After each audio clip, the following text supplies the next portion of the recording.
So let's talk a little bit about the recent history of the Libertarian Party.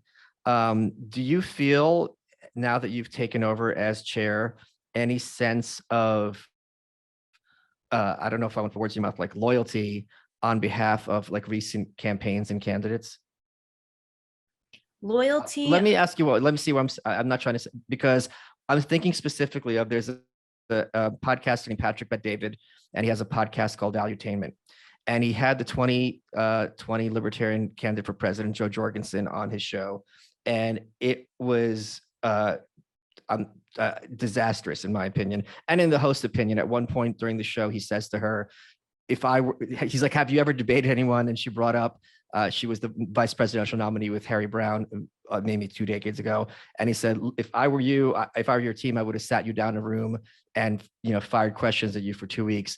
Many of the questions he was asking her were one-on-one type stuff. She says she was an open border libertarian, which is not an uncommon position in the Libertarian Party and liberty-minded people in general. And he asked her the very obvious question: what are you going to do about, terrorists who are crossing the border? It doesn't have to be terrorists, just be anyone who's a bad actor, bad faith actor. And her response was literally, well, we keep track of people like that. He asked her about, your concerns about China. And she literally said, well, look at Japan. We bombed them and now we trade with them. China's not going to do anything bad because we trade with them, which is a very not reassuring position, I think, for most people to have. Did you watch that interview? I saw part of it. I couldn't get through the whole thing. Okay. Well, that's what I'm asking. Like, what were your thoughts of seeing that? And is this something that you feel some side kind of camaraderie toward, or is it what you're reacting against? Like, where do you stand in relation to that campaign?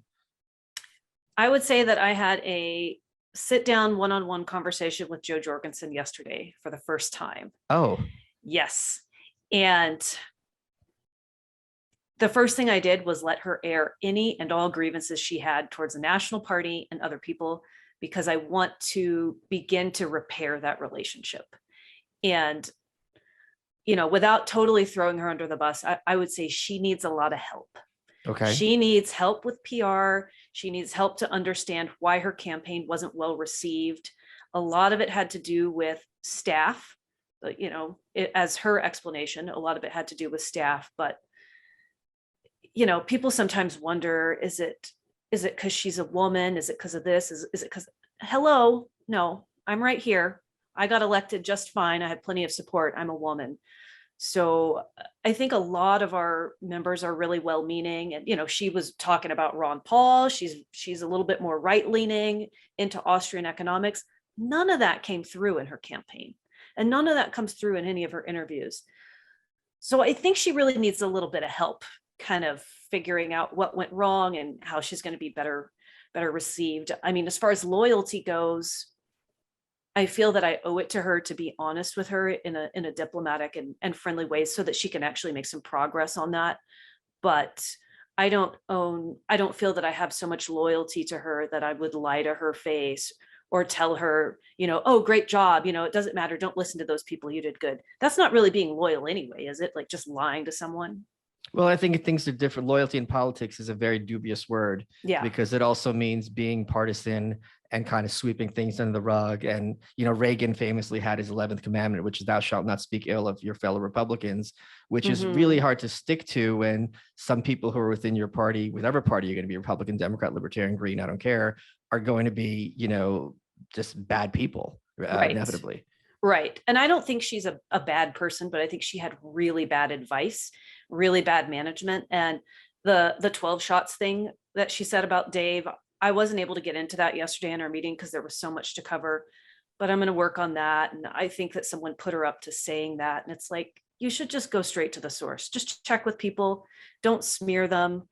We could do better than this. Come on. Yeah, because Dave Smith, who you're referring to, he's a frequent guest on the show. Yeah. Patrick, as a result of that, in my opinion, debacle, he tweeted out who should come on the show to defend the Libertarian Party. And as a result, he had a roundtable of Dave Smith, popular podcaster and very failed comedian, Larry Elder, who has been the Libertarian candidate for governor of New York, I think once and now again, and Spike Cohen, who is the vice presidential candidate in 2020, who's Joe Jorgensen's running mate.